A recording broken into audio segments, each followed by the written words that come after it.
عليكم ورحمة الله وبركاته. متابعين قناة عالم العروض والتقنية، أهلا ومرحبا بكم فيديو جديد.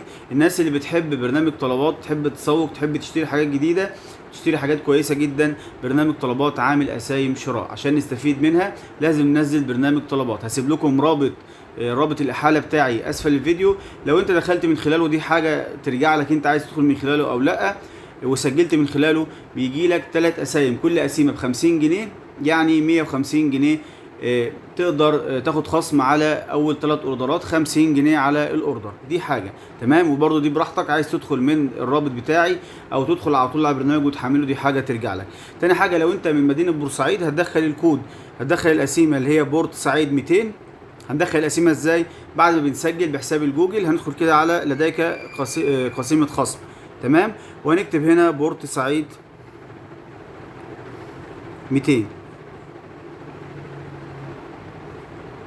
تمام. قال لك هنا تم اضافه 4 قسايم لحسابك. دي كده 4 قسايم، كل قسيمه ب50 جنيه.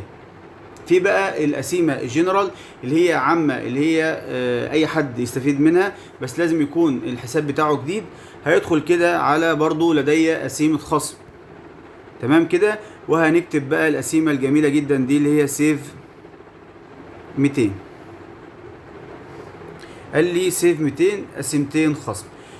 سيف 200 دي بتجي لك خصم 100 جنيه، 50% بحد اقصى 100 جنيه على الاوردر بتاعك لمده اوردرين، والقسيمه بتبقى صالحه لمده شهر. الناس تجرب تستفيد من الخصومات بتاعه طلبات. برضو عايز حاجه عشان اقولها برضو للامانه، ان بتبقى الاسعار السلع شويه زياده في طلبات. يعني مثلا لو انت بتشتري مثلا مطعم، مثلا الفرخه مثلا تمنها مثلا 200 جنيه، ممكن تلاقيها مثلا على طلبات ب 230. مع الرسوم هتبقى مثلا في زياده اصلا على الاوردر 50 جنيه. ولكن لو انت خدت الخصم اللي هو ال 200 جنيه، اللي هو الخصم ال 200 سيف 200 اللي هو ب 100 جنيه ده، مثلا لو الفرخه مثلا واقفه في المطعم ب 200 جنيه، ممكن انت تجيبها مثلا ب 145 140، فتبقى انت كسبان ال 60 جنيه بعد خصم الرسوم.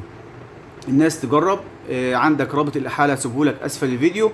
مش عايز تدخل من خلاله، سجل ونزل البرنامج وادخل دخل قسيمتين اللي هي بورت سعيد 200، هيجيلك 4 قسايم. جرب، ممكن انت ما تكونش في بورسعيد وتجيلك، بس جرب، بس هي بس البورسعيد. تاني حاجة، لو انت برضو عندك القسيمه اللي هي الجنرال اللي هي سيف 200، ودي بتجي لك خصم 100 جنيه على الاوردر بتاعك بحد اقصى. يعني انت مثلا نقول 50%، حد اقصى 100 جنيه. يعني عملت اوردر ب 200 جنيه، بيحطوا مثلا رسوم 20 جنيه، يبقى انت كده هتتحاسب على الاوردر. لو انت شريت حاجه ب 210 هتبقى ب 110 100 جنيه كده، فانت تستفيد ب 100 جنيه خصم. اتمنى يكون الفيديو عجبكم، اتمنى تعملوا لايك وشير للقناه، والسلام عليكم ورحمه الله وبركاته.